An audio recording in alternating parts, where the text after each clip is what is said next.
I'm just saying that I have personal connections to a certain person in my life that depends on one of these programs to live. Okay, casual ITP, it is not true they can hold somebody with 48 hours without cause. It is true they can hold somebody for 48 hours without charging them.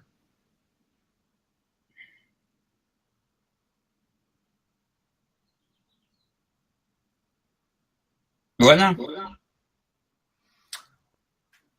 Well, but no, casual, that doesn't mean there's not a cause.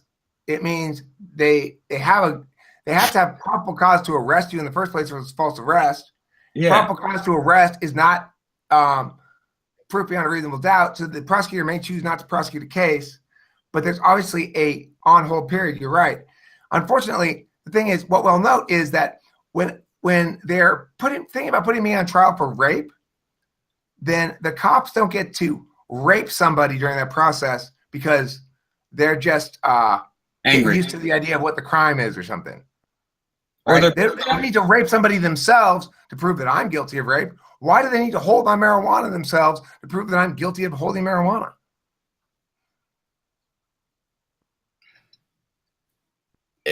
It makes logical sense.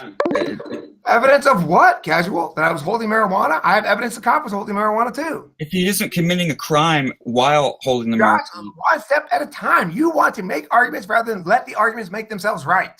What I'm doing is walking casual to the point where he has nowhere to turn.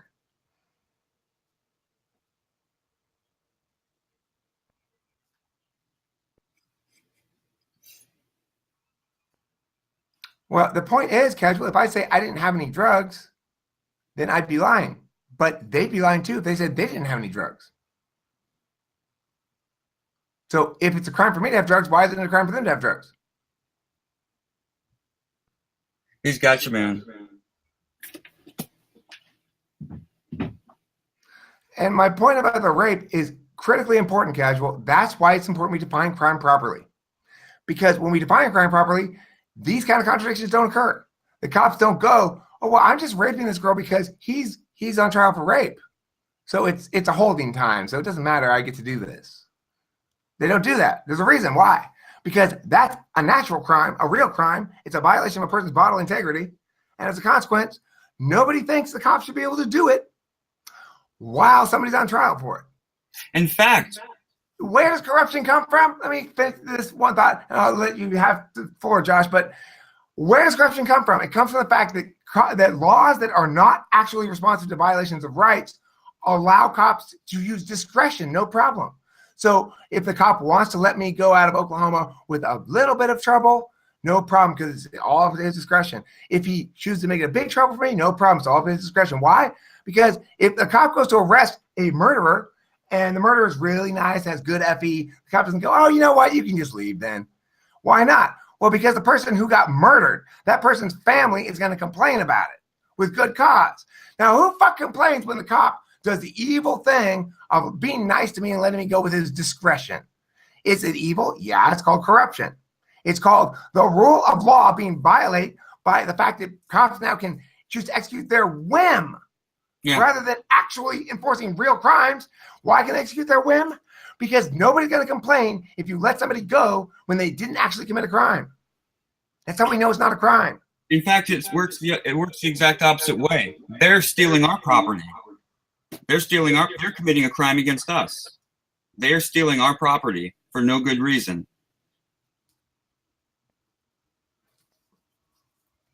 They're taking away.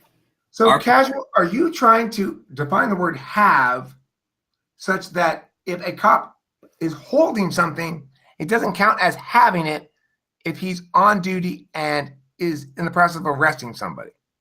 And there's no way to prove that he doesn't just have it in his pocket and just, Eric had this in his car. No way to prove it.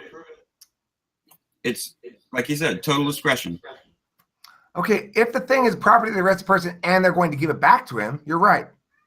It's understandable that when under arrest, they might confiscate, say, a knife I was carrying or something, and then give it back to me when they let me go. That's fine. But you know what, casual? They did not and never intended to give me back my weed or my bong when I left, and they didn't give it back to me. And I loved that bong. I had that bong for almost 20 years. My metal bong, my stainless steel bong, they stole it from me. And one of them's probably smoking out of it right now. No, I don't care if they destroyed it or not, Casual. Stealing and destroying my property is no better than stealing and keeping my property for your own personal use. Casual, what country are you from? Morocco. But it's There is illegal no such thing as only because illegal property, Casual. There's no such thing.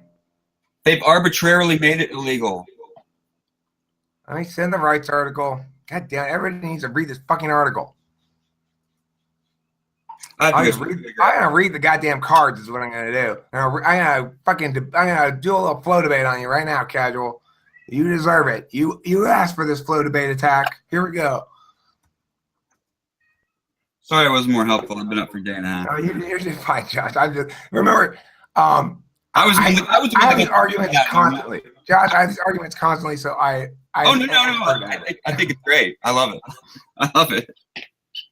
All right, so They are basically stealing from us. They're committing a crime against us when they take our drugs, unless we're impeding on someone else's physical body or taking their property. They're committing a crime against us. I want to answer Casual's important question. You are correct, Casual, that libertarianism, the notion that property rights ought not be violent, breaks down at the level of weapons of mass destruction. But I would point out to you, first of all, the only way in which weapons of mass destruction can occur is when we have states and statists controlling resources. And because regular people don't say, I'm going to use my resources to create a nuclear bomb. Only states do that. Second of all, it is a distinct, a unique situation because unlike every other kind of property that they steal, there is almost universal consensus that nobody should have a nuclear bomb. So you have found a spot on the margins. But the fact that you had to go that far to find that spot is proof that this system is much better than the alternative, and we don't get to choose a political system in a vacuum. We have to choose it against alternatives, and when they are mutually exclusive, we must prefer one over the other, and that's why we should prefer this. Now, in rebuttal to my opponent, Casual INTP's wrongness, I provide the following card. Kinsella 2014. Tag, how property rights ought to be allocated. Every system has an answer to the question, who gets to control that resource? What distinguishes libertarianism from other political philosophies is its particular answer as to how property rights should be allocated in scarce, i.e. rivalrous or contestable resources. And that answer is, sir, property rights ought to be allocated in accordance with Lockean principles of initial appropriation, sometimes called homesteading, contractual transfer, and other transfers as a result of torts or crimes. As Roderick Long puts it, citing Robert Nozick, libertarian property rights are famously governed by principles of justice in initial appropriation, justice in transfer, and justice in rectification. Non-aggression requires property rights. We oppose aggression defined in terms of property rights so allocated. We believe aggression is unjust and unjustifiable. Thus, our shorthand use of phrases like non-aggression principle or non-initiation of force, as well as general terms like liberty and freedom and opposition to coercion and so on, all of which are either shorthand or conceptually dependent terms on the more fundamental and primary notion of property rights. All rights derive logically and necessarily from property rights because we are born owning our own body, and the only other alternative to that is to embrace slavery.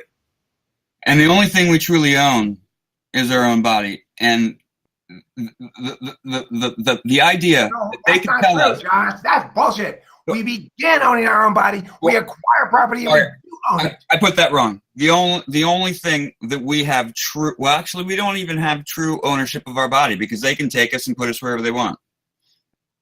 No, we do have true ownership. When they violate those rights, that's what makes it a crime. Well, we have natural ownership of it, but in reality, they can take away our freedom. They can take away our freedoms at their whim. Yes, all is true. And by the way, all property is subject to criminal violation. And by the way, I didn't notice you were reading something. I thought you were flowing like a motherfucker there for a second. No, I was reading. Yeah, I'll put the link here. I was like, damn. I was like, he's on a roll. You were on a roll. I actually do roll like that sometimes, but I know you do. I was like that. I was like, God damn, man, he's got this shit all thought out. He thought this out like 3 weeks ago. Okay, let's talk about this. I saw the light flash and I noticed you were reading something. I was like, oh, okay. So, Steve, yes, the yelling is absolutely necessary. Why? Well, because first of all, it helps people understand that the tone doesn't have any impact on what's being said. So whether or not I yelled those words or whether I spoke them quietly, they meant exactly the same thing. A lot of people need to learn the lesson that my emotional state is not an argument to be used. So, for example, a lot of people come in and say, "Oh, Eric, you were obviously really heated, so the other person must be more right."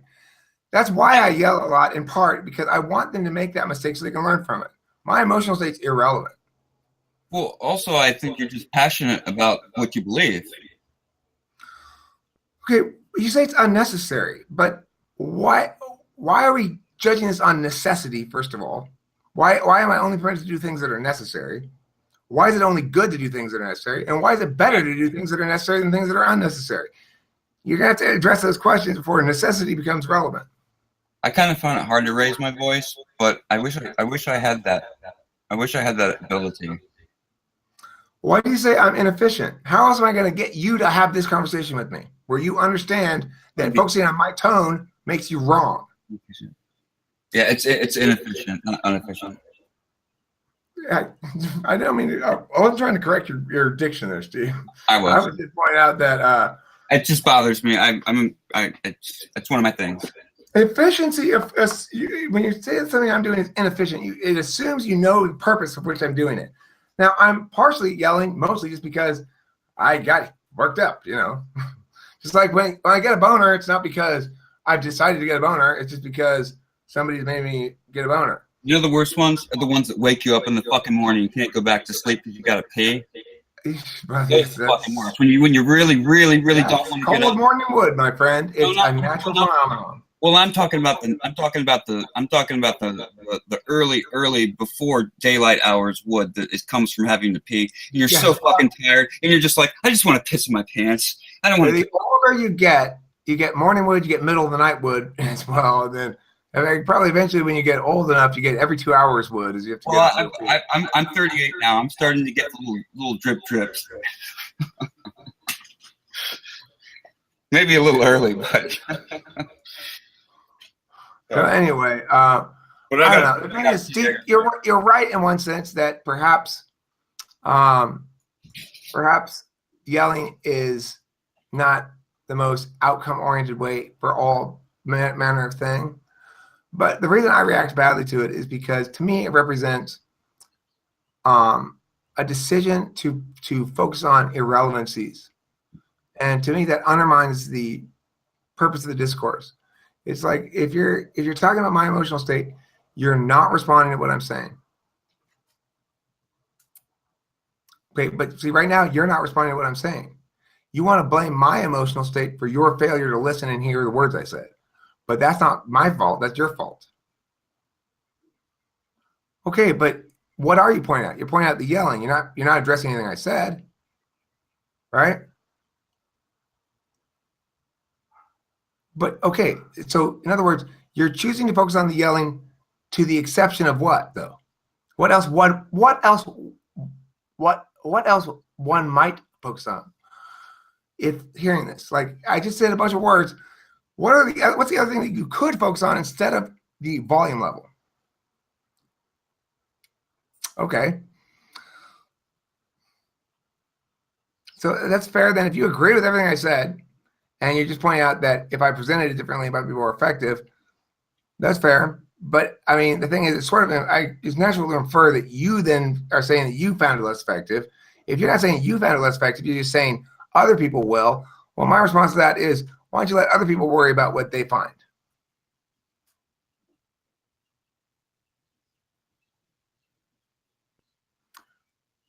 Well, that's fair. I mean, I understand that sometimes I go fast, and as a consequence, you're being asked to process more quickly than you're normally asked to process. It's true. But I'll provide you the links. You can read it yourself if you'd like. There it is. I mean, I respect evidentiary rules. When I read a card, I'd be happy to show it to my opponents.